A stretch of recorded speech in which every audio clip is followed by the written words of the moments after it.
Assalamualaikum warahmatullahi wabarakatuh. Halo Bapak Ibu Guru Inspiratif Indonesia.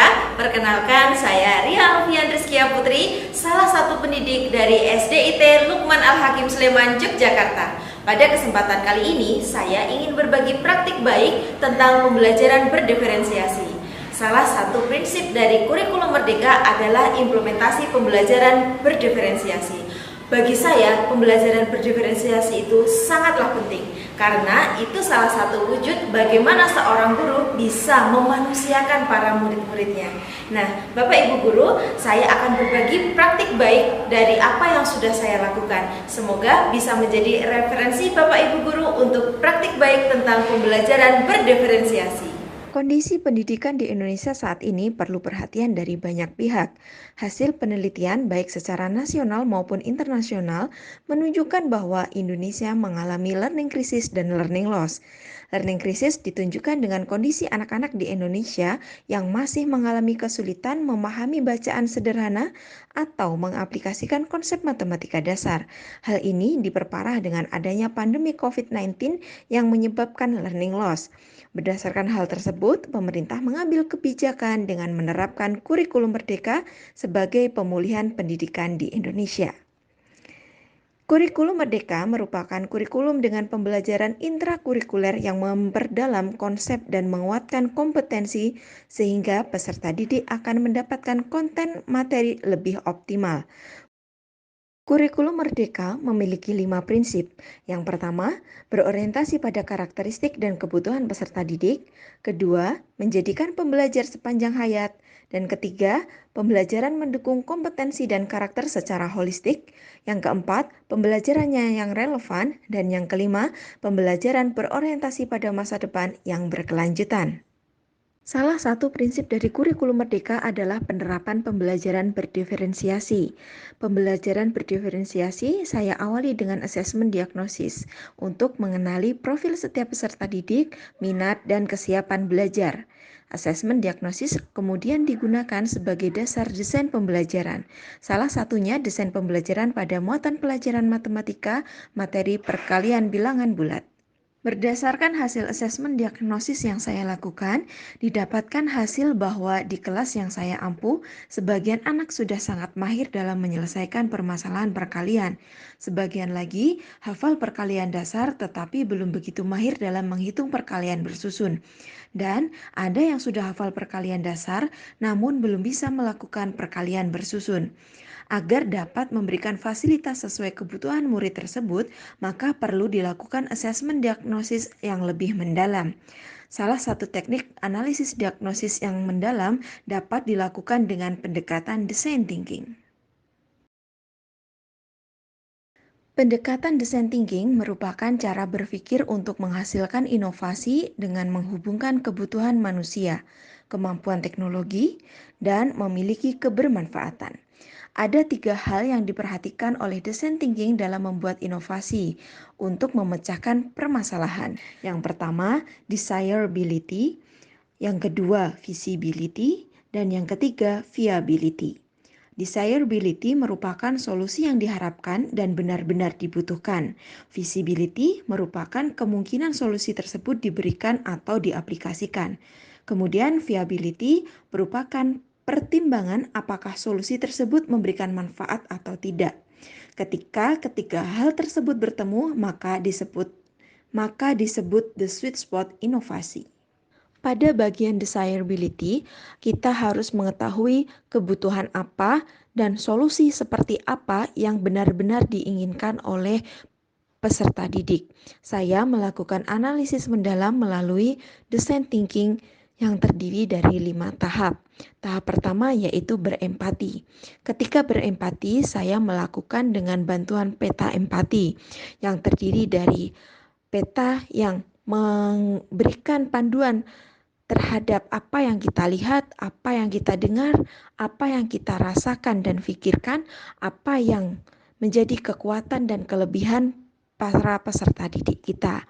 Nah, pada proses ini saya melihat kesiapan belajar, minat, dan profil murid dari hasil asesmen diagnosis. Pada asesmen ini didapatkan data bahwa murid sudah dapat menghafal perkalian 1-10 dengan lancar dan memiliki minat pada gambar-gambar luar angkasa. Kedua orang tua murid adalah pekerja sehingga memiliki keterbatasan waktu untuk belajar bersama di rumah. Kemudian, saya juga melihat proses pengerjaan soal perkalian bersusun yang dilakukan murid dan melihat pola kesalahan yang dilakukan. Pola kesalahan yang terus berulang adalah ketika murid mengalihkan bilangan di bagian atas dengan bagian bawahnya. Hal itu terus dilakukan oleh murid meskipun sudah beberapa kali diingatkan. Dia merasa kesulitan ketika harus mengingat angka-angka mana yang harus dioperasikan terlebih dahulu. Saya melihat proses pengerjaan soal perkalian bersusun yang dilakukan murid dan melihat pola kesalahan yang dilakukan. Pola kesalahan yang terus berulang adalah ketika murid mengalihkan bilangan di bagian atas dengan bilangan yang ada di bawahnya. Hal ini terus dilakukan oleh murid meskipun sudah beberapa kali diingatkan. Dia merasa kesulitan ketika harus mengingat angka-angka mana yang harus dioperasikan terlebih dahulu. Murid ini adalah anak yang kooperatif. Dia mau melakukan mencoba hal-hal baru dan menyukai tantangan. Kemudian, murid juga menyukai pelajaran matematika, namun masih kesulitan dalam mengoperasikan perkalian bersusun. Dia berharap dapat melakukan operasi hitung perkalian bersusun tanpa harus kebingungan untuk menentukan bilangan mana yang harus didahulukan saat melakukan operasi hitung perkalian. Tahapan yang kedua yaitu define atau mendefinisikan permasalahan dan kebutuhan dari hasil observasi. Berdasarkan proses empati, dapat didefinisikan bahwa murid ini ingin dapat mengingat bilangan mana dengan yang mana yang harus dioperasikan dan mana yang harus dikerjakan terlebih dahulu. Tetapi murid merasa kesulitan jika harus mengingat melalui angka-angka dalam perkalian bersusun. Tahapan yang ketiga yaitu mencari ide pemecahan masalah. Saya memiliki ide bagaimana jika murid tersebut diberikan media pembelajaran yang dapat digunakan oleh murid untuk membuat pola perkalian. Pola perkalian yang terbentuk bersifat short term memory, artinya mudah diingat dalam waktu yang singkat. Untuk memperkuatnya, pengalaman belajar tersebut harus sering diulang agar menjadi long term memory. Penelitian yang dilakukan oleh Sujarwo dan Oktaviani pada tahun 2017 menunjukkan bahwa warna dapat membantu short term memory. Tahapan yang keempat yaitu membuat desain atau prototipe dari ide. Saya menggambarkan bagaimana ide tersebut jika dijadikan media pembelajaran. Kemudian yang kelima, menguji prototipe. Assalamualaikum warahmatullahi wabarakatuh. Namaku Yafa.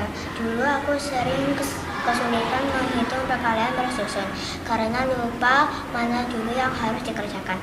Sekarang aku sudah bisa mengerjakan perkalian bersusun dengan bantuan pola warna. Warahmatullahi wabarakatuh. Saya Ana, wali murid dari Ananda Yafa.